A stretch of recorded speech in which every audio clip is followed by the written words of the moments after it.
Hello, Project Blank audience, and welcome back again to another installment of the Artist Spotlight series, which is a part of our ongoing SOFA series, which explores art and making and thinking in this age of quarantine. And with us today is the wonderful and talented Sharon Carol Demery. So welcome. Thank you for joining us, Carol. Sharon Carol. Okay, it's a long name. It's a long Thank one. you for having me. I'm honored. It's Great. This is going to be fun. I've never done this. Well, welcome. It's a wild ride. Oh, good. One needs a wild ride these A days. little jolt will do us all good, right? Yes, it will. It will. So tell us a little bit about your practice. Where are you from? Where have you been? And how did you come to San Diego? Ah, oh my goodness. That's a long one. Have you got a long time? Yeah, all day. I was born and raised on the East Coast. Baltimore. I was born in Virginia in the Shenandoah Valley area, and wound up in Baltimore, Maryland. My dad was in aerospace. We traveled around the East Coast for a bit, and then wound up out here in California. I went through school here in the San Francisco Bay Area and migrated down to Los Angeles in my early 20s, late teens, early 20s, Mhm. and wound up painting and meeting and studying and trying to figure out life. It was a shock to move from the Bay Area to Los Angeles. Uh, an exciting one, another exciting time. I learned so much there. The Why? museum there How is was the fantastic. shock? What was so different for you? It was okay. Northern California, they call the people up there the plaid shirts. Yeah. Well, Southern California, spandex, and it was Hollywood. I moved Yeah. down to the Hollywood area Yeah. and met a lot of I happened to be around a lot of artists and musicians, Hmm. and it was an exciting time. I wound up marrying a musician, Hmm. and that was a very exciting time as well, just being in the world of rock and roll in the mainstream of things, Hmm. which I was involved in up in San Francisco as well, up in the Haight-Ashbury in that area. It was a really exciting time I'm saying that word a lot, exciting, but they were exciting times. But I mean, it was. I mean, you haven't quite said it. I don't know if you want to date yourself or anything, but I mean, this was the '60s, right? Yes, it was. Yeah. Yes, it was. Yes, it was. And I Yeah, you've lived my God, many little lives along the way, which is I have. any good life worth living, you know. Yes, yes. A lot of variety, a lot of Yeah. Yeah. variety in art, and art has always been my main focus. Uh-huh. Um, there again, starting back in Baltimore in elementary school, I had a Mhm. teacher tell me that I was an artist after I'd done some murals for him, and I thought, oh, that's great. I know what I am. I'm not going to be a veterinarian or a nurse or a librarian. I'm going to be an artist. That's kind So, of amazing and forward thinking and pretty great of that teacher. yeah, he was. He was my first man teacher as well, Mr. Flegel. Mr. Flegel. Well, thank you, Mr. Flegel, Yes. wherever you are, above or whatever. Uh, So how did you come to painting specifically? So nowadays, I think most artists are we don't people don't quite choose a lane so much anymore. We kind of we experiment with so many things and then mish things together. It's this sort of postmodern way of thinking. mhm. So how did you decide on painting as your primary medium? Ah, I'm tactile. I loved finger painting.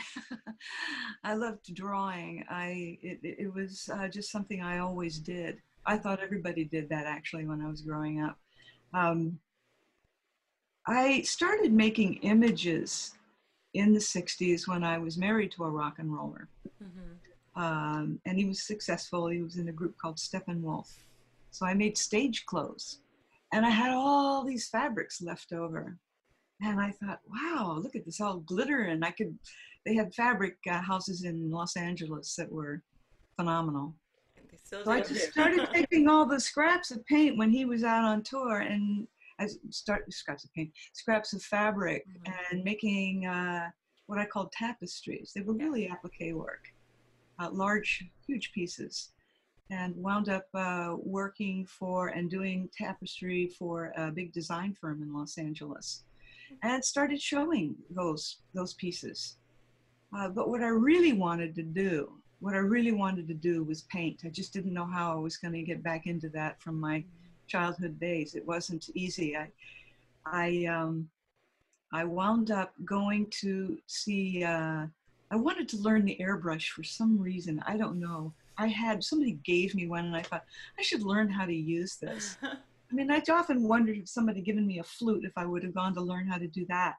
I don't know. It just seemed like something that I should do. Wound up studying with a man named Jack Riley, who is an amazing painter, a professor, retired now, of art from Cal State Northridge and Cal State Oxnard, set up the whole art department up there.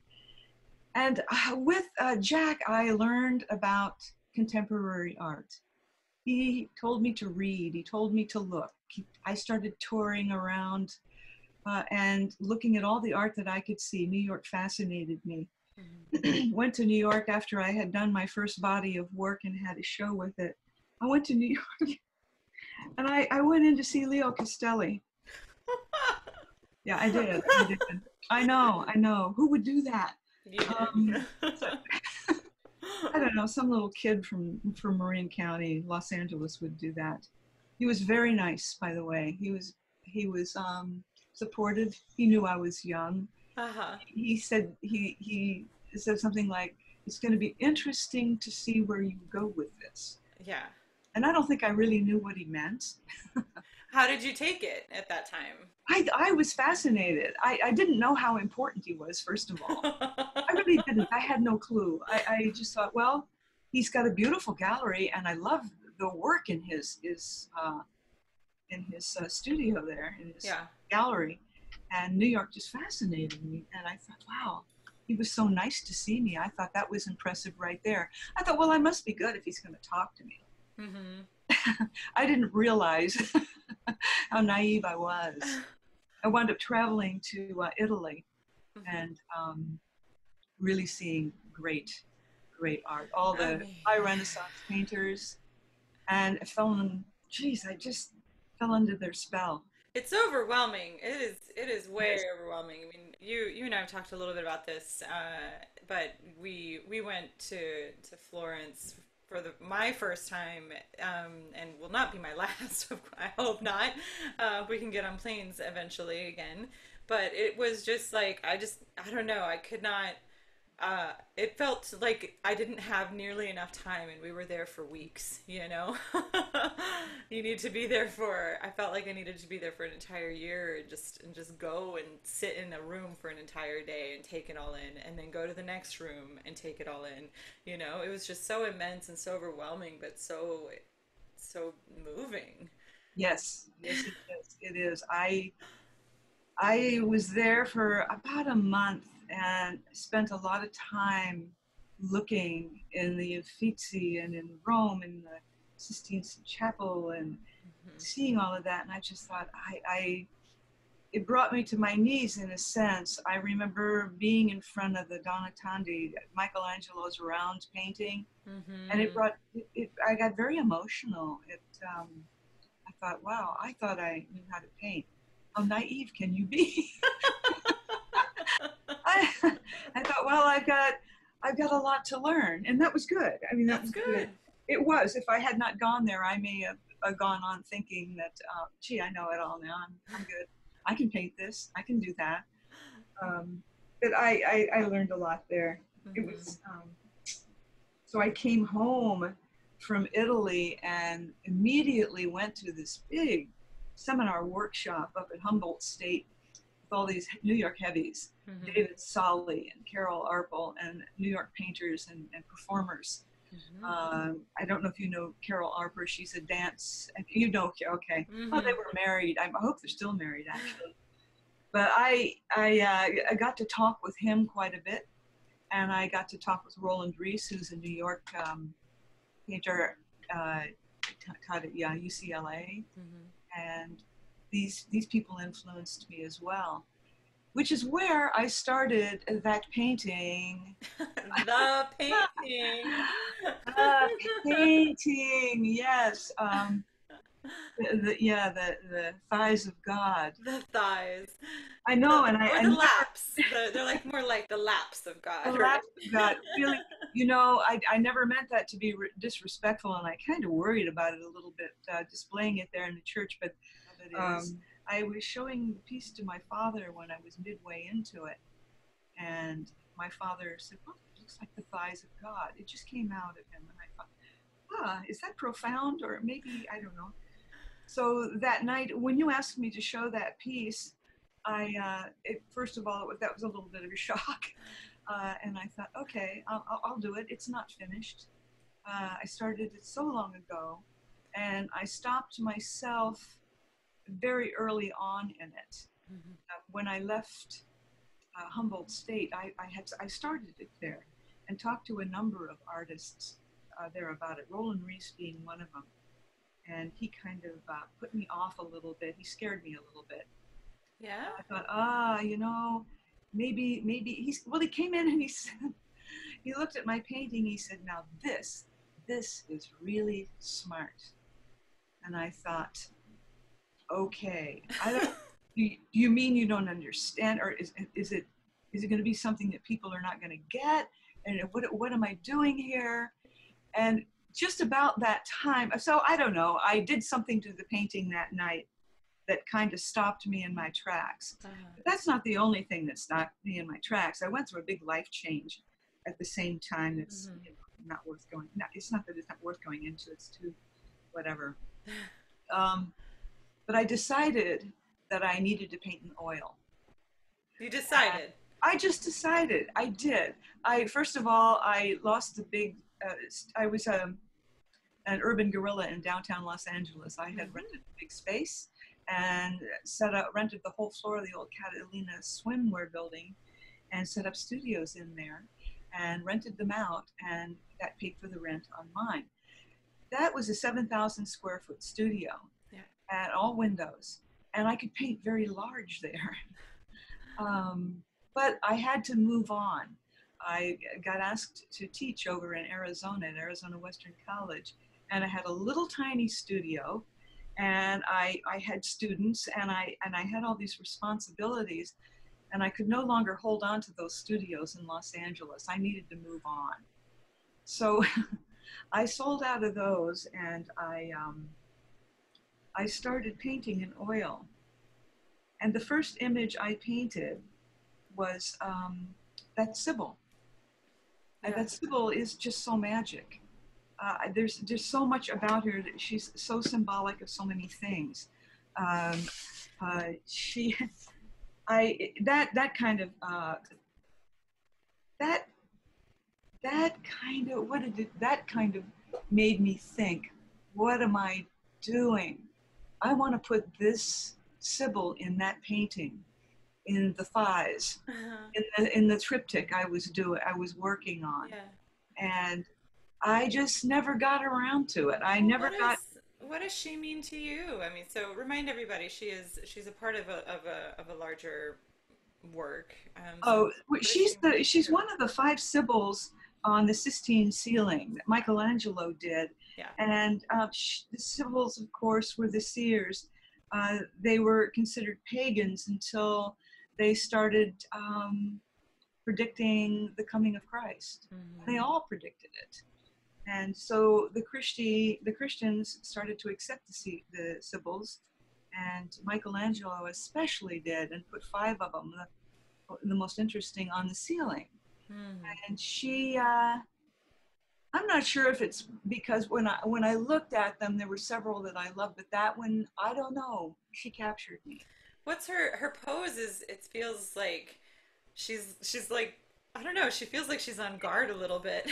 Well, she's being caught by the wind. The wind spirit is what's happening to her, and she's looking over to the side, and waiting in anticipation Yeah. of this amazing coming that's going to be happening. Mm-hmm. And so as I looked into her, she was the voice. She was one of the voices of Apollo, and Apollo was about music and poetry and prophecy and medicine. Mm-hmm. And the colors in her clothing are also very symbolic. The blue was water, the green was earth, the orange was fire, and the white was air. Okay, so I'm doing this small painting of her, which isn't that small actually. Yeah. No. And I've got the big painting, and I'm thinking, I want to put her in that painting because I'm moving on from this acrylic painting and this kind of painting to, I'm going into a new stage. Mm-hmm. Um, then I started to study her. And I looked at my painting and I thought, I want more of what she's about in this painting. Mm-hmm. I don't want it just to be about the three great high Renaissance painters. I wanted to incorporate her more. So that's where I've left it. Mm-hmm. And I could probably not have told you that back at that time, but I can tell you that now. Because when you asked me to bring this out and show it, I thought, why did I stop? So I had to look into it. So thank Yeah. you for that. Thank you for that. Just It's funny how a things little soul happen. searching. Yeah. Yeah, well, yeah. I mean, to me, that's what being an artist is about. It's Of soul course. searching. But It's about it's growing. seeing, it's this whole thing. There's like it's all coming back to this the act of seeing and the way that you see, the Mhm. way that you see her, the way that she sees what is coming. That it's like there's just it's so heavy, it's so loaded. Well, you know. exactly. And I didn't. I think that was what was happening to me. I was feeling that heaviness. I was feeling that spirituality, though I didn't really realize it. I Right. realize it now, Yeah. so much now. It's become such a part of my life. Mm-hmm. But at the time, it was not Right. at all. So I felt like I was being channeled, or I was channeling something, and Mm-hmm. didn't know it. And I think it was a little more than I could handle at the time. Yeah. So Yeah. being perfectly honest. Well, yeah, I mean that all sounds incredibly overwhelming. Usually especially when we're going through like a major turning point in our lives, Mhm. we know that something is afoot, but we can't quite put our fingers on it, Mhm. right? We don't have the luxury of perspective, right? We don't have that gift where we can take a step back and see the whole situation and then say, "Oh, this is what is happening." We don't get that as we're going through it. And so this work that maybe feels like an accident It wasn't an was accident not at all. at all. It No. wasn't an accident at all. And one of the wonderful things about being a visual artist, painter, or writer, or musician is that you have your work and you watch yourself grow through it. Hmm. You watch yourself grow through it. At one point, I used to give lectures on my work and where I came from and how I'd done it. And it Hmm. was mesmerizing because I would have it with me. I started doing those tapestries, and from the tapestry, this whole thread started to happen all through my work, and it's Yeah. still there. Yeah. And if so, it's fascinating. It's sort of how you're painting your own life. Everything that I think a painter does. I can only speak of painters. I know musicians do it as well. Is it's personal. It You is don't personal. think it is at the time, but it really is. It's a reflection of yourself and who you are. Hmm. So it's I think musicians, if I may speak for all of my people, we also have this kind of, this like historical performance practice, like this burden of historical performance practice. And so it kind of, it messes with us in a way, to think about perfection and rightness. And then, but the thing is that the really good musicians are the ones that can transcend perfection and rightness, getting all of the dots and things, the events need to yes, happen at the right time. How yes. do you have you battled with this notion of like the perfect presentation, the perfect image? When is it perfect? Is it never perfect? Do you ever, you know, dive into that Oh word? yeah, yeah. That Sybil that I painted, the Delphic Sybil, uh, she needed to be perfect. She's not finished, Hmm. but part of her is perfect in my mind, or it was in my mind's eye at the time. And I learned it by looking at the Donatandi painting in the Uffizi. I looked at the way he moved his paint around because that was a painting, not a fresco. Hmm. That beautiful round painting, and it was so flawless. It was so perfect. It was like, and then of course I got into Raphael, and I mean, how do you? And I realized there's no way that in my lifetime I can be perfect like that. Right. Um, it's a nice thing to try to do, and I'm not so much into that anymore at this point in my life. I Hmm. feel like the expression is more important than the perfection. I feel like I was so into when I was showing and doing all of that. It was about, well, I want to be like everybody around me. Right. I had a very wonderful photographer who photographed Steppenwolf for years. He used to drop off stills of the group performing. And he Hmm. came into my studio one night and he said, Sharon, where are you going with this? What are you trying to do? And I said, well, I want to be famous. And he looked at me and he said, why? And I said, because everybody around me is. Hmm. And Yeah. he said, well, listen, I don't want to become famous until I'm about 80. Because after you become famous, where do you go with that? Yeah. And I thought, That's it. and I was just a kid. I didn't, yeah. So that was interesting. And so when I started to sell and selling and show in galleries and sell, that became a real thrill to get money for what I was doing Yeah. until it didn't become a thrill anymore.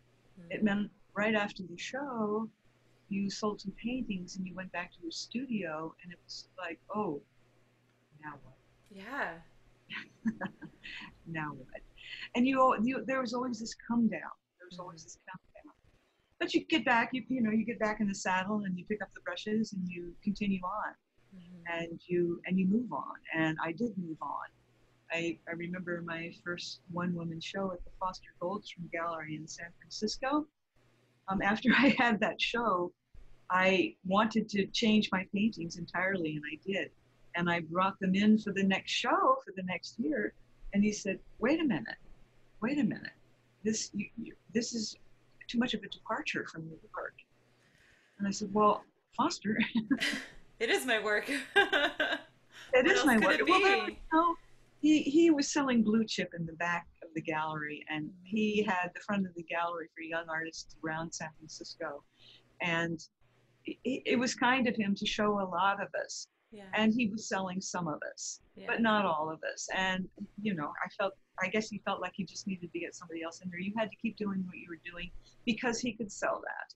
And that Oh. kind of lost the glamour for me. I continued on for a while, but then it became all about me learning about what I love and what I want to paint and what I want to be. Hmm. I, it seemed like retail to me. It It seemed like is. retail, and I couldn't justify it anymore. I thought I am not going to do 12 more paintings to sell Hmm. because I'm doing junk. It may sell because it all kind of goes, I don't know. I just lost my heart for it. But Hmm. that was around 92, and that's when there was a recession then. Right. And a lot of galleries around the country closed. So that was fortunate. So I got to move on from it and teach. And I have found really my niche in teaching. I love to teach. I so feel good about passing it forward to people and having students come in and say to me, especially people who've never painted before, I've always wanted to do this. All my life, I wanted to do this. And now I have the time. And I treasure those people Yeah. because they're just like you are when you come up to something new and you know nothing. And how are you even going to approach it? And you come up to an empty canvas and you're going, oh, what am I going to do on Where here? do How am you I even going to make all this start? mark? Yeah. Yeah. So it's been a real gift for me to be able to teach and Yeah. spread this word, and it keeps me painting, and that brings me around to what's going on now. Um, Yeah.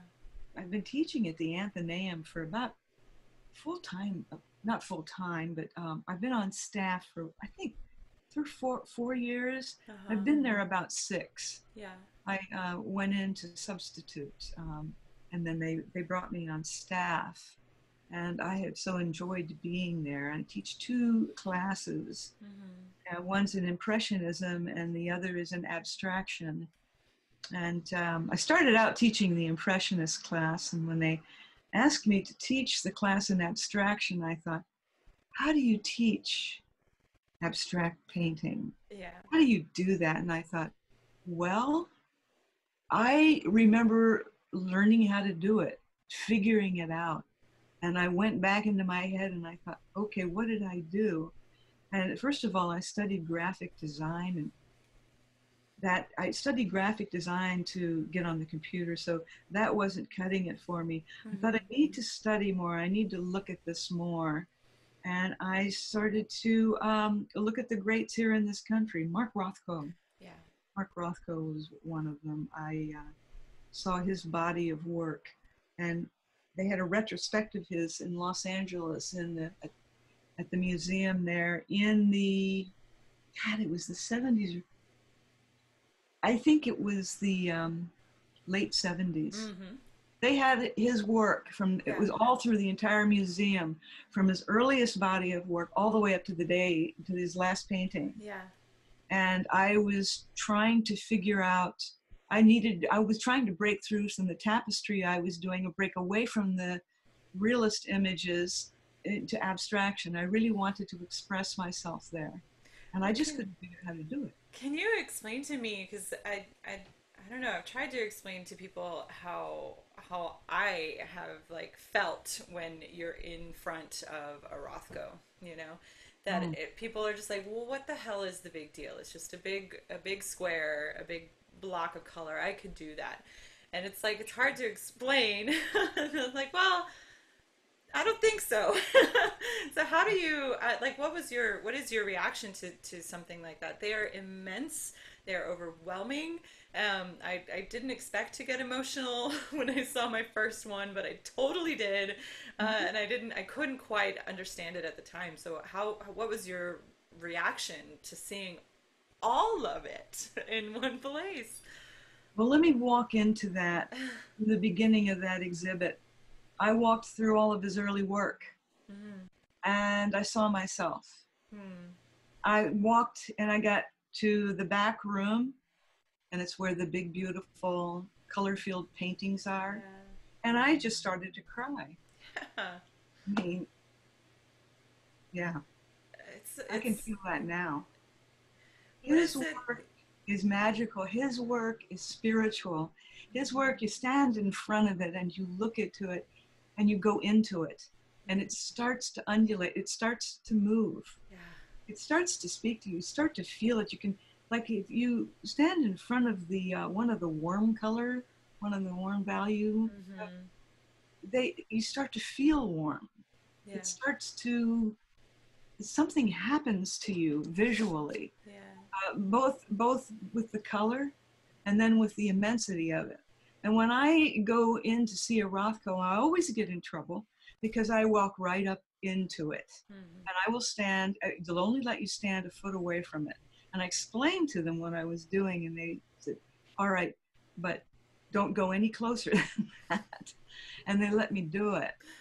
So each of those paintings uh, that I've experienced, I have had that kind of an emotional and physical Mm-hmm. feeling from those. The last painting, mm, yeah, that's a tough one. Yeah. That black one, Yeah. just like he flatlined. That's it. He flatlined. That was it. And I thought, is that a beautiful way to go? Is it? Just a way to go. He That's it. just expressed himself so Yeah. beautifully, and I thought, wow, I thought, you know. So when I try to explain that to students, when I tell them it's an emotional and a spiritual and a physical experience, they will either listen or they. When I did some docenting down at the San Diego Museum of Art during a big show they had there from the Albright Knox Museum, they had a Rothko there, one of the yellow ones, Mm. and I took about 5 groups of people through that show, which was from the beginning of abstract art, from Gauguin all the way up through pop art, Yeah. Andy Warhol and beyond. So you went through this art history, which was really incredible. There's a wonderful catalog on that. Mm. Uh, I um, I explained to them, just stand here for a while. Just Mm-hmm. come in here. You don't have to do it now, but come in here and just stand and feel it if you can. And then go over behind you to a de Kooning and see what you feel there. Right. And then go over to the next wall and look at the Jackson Pollock. And, Yeah. and don't think that you can think that he was just throwing paint around and think that you there was a method there, there was a plan there was a feeling there. Mm-hmm. All important. They're Yeah. not in here because they were just throwing paint around. They were saying something. It's so important. I think that's what's so wonderful about art. It's carrying on thought. It moves us into the future of, well, what are people going to do next? Yeah. And you started hearing in the 80s, well, painting's dead. Well, how could painting ever be dead? As long as there's paint on the planet Earth, there will be Yeah. painting will never be dead. Nonsense. So we go through all of these different I don't know even what to call them, these different times in art where you see where art is now, and that was what was so wonderful about the show you put on, curated at St. James. That was remarkable. It's just a Well wild, done. it's all different. It's like Uh-huh. there's just too there's on one hand there's I think too much. We have this it's too much to consume at any moment, right? We have everything available to us and accessible Mhm. to us. And so trying to find who in San Diego, what are the artists in San Diego thinking about? What are Mhm. they how are they thinking about their world and from their own worldview, which is wildly diverse. Mhm. So that was a really fun. I didn't quite know what it was going to turn out to be as I was asking people. I was like, I don't know. Do you want to do something? And everybody said yes. So that was Uh-huh. great. I know, but it was just so well put together. There were just so many interesting people there. Thanks. Jonathan's piece just that was magic. That was the glue. That was That was absolutely the right. glue. It was the glue. Yeah, It was. I filled mean, in every little wrinkle, every square inch of that space was mhm. alive and vibrating. Um, Yes, it was. so Rothko nice, would have been beautiful in there. right? Absolutely. Well, have you ever been out to the Rothko Chapel? Yes, I have in Texas, and yes, Yeah. I have.